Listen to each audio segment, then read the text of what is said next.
வணக்கம். அன்பார்ந்த குரு ஜோதிடம் நேயர்களுக்கு உங்கள் ஜோதிடர் ஜேஎம்எஸ் சந்திரமௌலியின் பதிவு. இந்த பதிவில் சனி பெயர்ச்சி பற்றி பார்க்க போகிறோம்.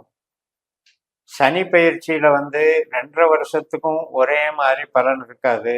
நம்மளுடைய சிஷ்டப்படி நட்சத்திரப்படித்தான் ஒரு கிரகம் வேலை செய்கிறது. அதே மாதிரி நமக்கு திசாபுத்தி அடிப்படையில் தான் அந்த பெயர்ச்சி பலன்களெல்லாம் பார்க்கணுங்கிற முறையில் நம்ம இந்த பதிவில் பார்க்க இருக்கோம். இந்த பதிவில் மேஷ லக்னத்திற்கான சனிப்பெயர்ச்சி பலன்கள். லாபஸ்தானத்தில் 2.5 வருஷமா இருந்தார். இப்போ மார்ச் 29ஆம் தேதி விரயஸ்தானமான மீனராசிக்கு பெயர்வது நாம் ரொம்ப பயப்பட்டுக்க வேண்டிய அவசியம் இல்லை. ஆனால் ஜென்ரலாக நம்ம லக்னத்துக்கு 4ஆம் இடம், 8ஆம் இடம், 12ஆம் இடம் கெட்ட ஸ்தானம் தான், மறுப்பதற்கில்லை. ஆனால் நம்ம லக்ன புள்ளியை வச்சியும் நம்ம கணக்கெடுக்கணும். இப்போ மேஷத்தில் நீங்கள் அஸ்வினியில் பிறந்தா அது ஒரு புள்ளி, கிட்டத்தட்ட 4 பாதம், அஸ்வினி 4 பாதத்தில் பிறக்கும் பொழுது அது கொஞ்சம் இம்மீடியட்டாக சனி பெயர்ச்சி வேலை செய்யும். இப்போ இதே நீங்கள் பரணியில் லக்ன புள்ளி அமைஞ்சிருந்ததுன்னா 1 வருஷமே லேட்டாக தான் சனி பெயர்ச்சி வேலை செய்யும். அதே மாதிரி கார்த்திகை 1 கடைசி பாதத்தில் நமக்கு லக்னம் அமைஞ்சிருந்ததுன்னா அடுத்த சனி பெயர்ச்சி மாற போகும்போது தான் உங்களுக்கு அந்த சனிப்பெயர்ச்சி எஃபெக்டுக்கு வரும். இப்படியெல்லாம் நம்ம பாவ ரீதியாக பிரித்து பார்க்க வேண்டிய அவசியம் இருக்கிறது. அதனால நீங்கள் உங்கள் ஜாதக புள்ளியை கவனம் வச்சுக்கோங்க, லக்ன புள்ளியை கவனம் வச்சுக்கோங்க. உங்களுடைய ஜனன ஜாதகத்தில் ராசி கட்டம், நவாம்ச கட்டம் போட்டு பாதசாரம்னு போட்டிருப்பாங்க. அதில் லக்னம் அசுவனி 1, அசுவனி 2 அல்லது பரணி 1 முதல் 4 பாதங்களோ என்னன்னு குறிப்பிட்டிருக்குன்னு பார்த்து அந்த புள்ளியை கவனம் வச்சுக்கோம்.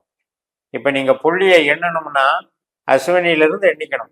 அஸ்வினியில் 4 புள்ளி, பரணியில் 4 புள்ளி, கிருத்திகையில் 1 புள்ளி, இதுதான் 9 புள்ளி தான் அந்த ஒரு ராசி. அப்போ நீங்கள் எத்தனாவது புள்ளியில் அமைஞ்சிருக்கோ அதுக்கு தகுந்த மாதிரி சனிப்பெயர்ச்சி பலன்கள் நமக்கு தாமதமாக நடக்கும். லக்ன புள்ளி தள்ளி போக போக சனிப்பெயர்ச்சியினுடைய பலன் தள்ளி தான் வரும். இப்போ நம்ம விஷயத்துக்கு வருவோம். இப்போ சனி நம்மளுக்கு யாருங்கிறத முதல்ல பார்க்கணும். நமக்கு சனியினுடைய திசையோ புத்தியோ அந்தரமோ சூட்சமோ நடக்குதான்னு பார்க்கணும். இது நடந்தால் மட்டும்தான் 12ல் சனி நம்மளுக்கு பாதகத்தை பண்ணும். இப்போ உங்களுக்கு வேற திசை புத்தி அந்தரம் நடக்குதுன்னு வைங்க, இப்போ அதை பற்றி கவலைப்படாதீங்க. இந்த 2.5 வருஷத்துக்குள்ள எப்போ சனி திசை புத்தி அந்தரம் வருதுன்னு பார்த்துக்கோங்க. அந்த சமயத்தில் வேணா அது இம்பேக்டை கொடுக்கும். அப்போ சனி ஒரு துக்கக்காரகன் தான், அது நமக்கு கஷ்டத்தை கொடுக்குறவன் தான். அப்படின்னாலும் கூட நம்ம ஜனன ஜாதகத்துல சனியினுடைய தொடர்புன்னு ஒன்று இருக்கும். இப்போ சனி 12 பாவங்களுக்கு 8ஆம் பாவ 12ஆம் பாவ தொடர்பா இருந்தால் ரொம்பவும் நமக்கு பெரிய பாதிப்பை தரக்கூடிய கிரகம்னு எடுத்துக்கணும். அது இல்லாம 1, 5, 9, 7, 11 இது மாதிரி பாவ தொடர்புகள்ல இருந்தா நாம் அதை பெருசா அவரை பத்தி பயப்பட வேண்டியதில்லை. 2, 4, 6, 10 இந்த மாதிரி பாவங்களுக்கு தொடர்புல இருந்தா அது பொருளாதார ரீதியாக அவரை கணக்கில் எடுத்துக்கணும்.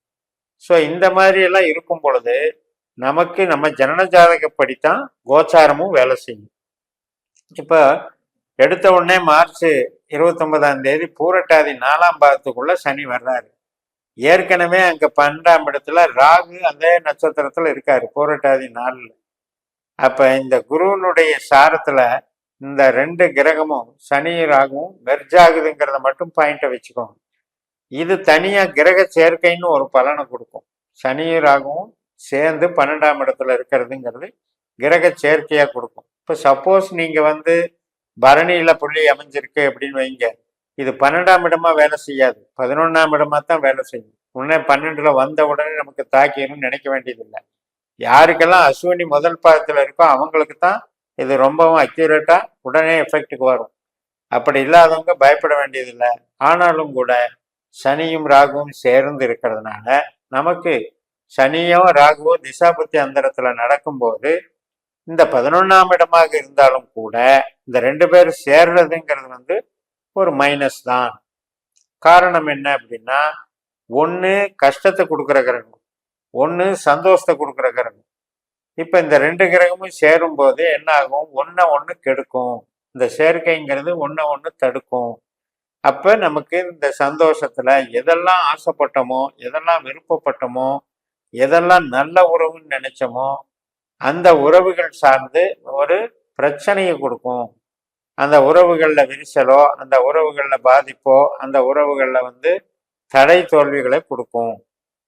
இப்ப அந்த மாதிரி இல்லாம பாவ ரீதியா ரெண்டுமே நல்ல கிரகம் அப்படின்னா உங்களுக்கு திசாபுத்தியாந்திரம் நடந்தா கூட பெருசா பாதிக்காது. நல்ல கிரகங்கிறதுனால அது 11ஆம் இடத்துலையும் சேர்ந்து இருக்கிறதுனால பெருசா பாதிக்காது. இப்ப நல்லது செய்யறதுல நன்மைகள் தான் நடக்கும். இப்ப உதாரணத்துக்கு நமக்கு வந்து ராகு தொழில் கிரகமாக இருக்கு அப்படிங்கும்போது இந்த சனி சேர்றதுனால அந்த ஒரு மாச காலத்துல கொஞ்சம் டவுன் ஆகுமா ஒழிய தொழிலை கெடுக்காது. சனி திசையோ புத்தியோ ராகு அந்த நடக்கிறவங்களுக்கு தான் இது பலன் நடக்கும். அதே நேரத்துல இப்போ ஏப்ரல் மாசம் பிறக்கிற வரைக்கும் இந்த மார்ச் மாதத்துல 2-3 கிரகங்கள் கம்பைன்ட் ஆகுறாங்க. சுக்கிரனும் இந்த சனி ராகுவோட சேர்றாங்க, புதனும் சனி ராகுவோட சேர்றாங்க. அதே போல செவ்வாய் கிரகம் வந்து குரு நட்சத்திரத்துல மிதுன ராசியில இருக்கிறதும் இந்த 3 கிரகங்களும் குரு ராசியில இருக்கிறதும் ஒரு லிங்க் ஏற்படுது.